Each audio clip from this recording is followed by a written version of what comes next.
Assalamualaikum warahmatullahi wabarakatuh. Bapak pembina OSIS anu kusim kuring dipihormat, Bapak Ibu guru anu kusim kuring dipihormat, saderek sadaya rengrengan pangurus OSIS anu kusim kuring dipika cinta. Langkung tipayun, mangga urang sasarengan ngedalkeun puji syukur ka Allah Subhanahu wa taala. Rehna urang tiasa riung mungpulung di tempat kalian sehat walafiat. Sholawat sinareng salam mugi ngocor salamina ka junjungan urang sadaya Nabi Muhammad sallallahu alaihi wasallam. Hadirin anu sami linggih, salajeng nasim kuring seja ngahaturkeun rewu nuhun laksa keti kabingahan ku kasumpingan saderek sadaya kana rapat OSIS dinten ieu. Priyogi kauning aku sadayana pangna urang ngariung teh nyaeta bade ngabadantenkeun perkawis sarancang dina kagiatan mieling tepung tahun kemerdekaan Indonesia. Sok sanaos ari kanaderna acara puncak mah masih keneh lami, nanging ari tatahar mah kedah ti ayeuna keneh. Hadirin anu sami linggih, acara mieling tepung tahun kemerdekaan negara urang teh salaresna parantos janten agenda rutin di sakola urang.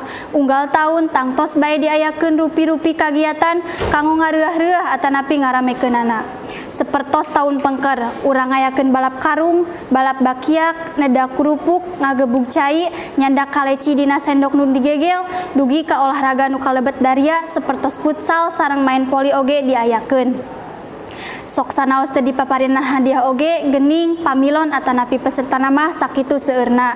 Meh wae teu kalombakeun sadayana da kasengker ku waktos tea. Ku kituna dina ieu kempelan hayu urang badantenkeun sing asak. Kagiatan naon bae anu bakal dilaksanakeun dina mieling kemerdekaan tahun ieu. Nah bade olahraga wungkul atanapi ditamihan ku kesenian ongkoh. Upamina dina olahraga kumaha upami guru-guru diajak ngiring janten pamilon diabenkeun sareng siswa jigana bakal resep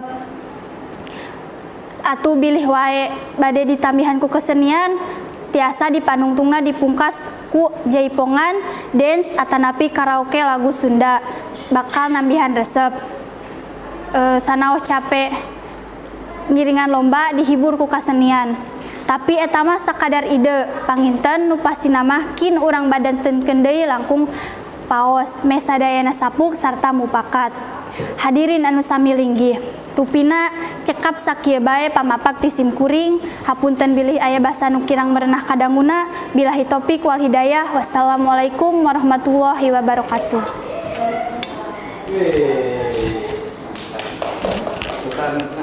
Biar pa ya ieu aya anu salah. Shoes on, get up in the morning, cup of milk, let's rock and roll. King Kong, kick the drum.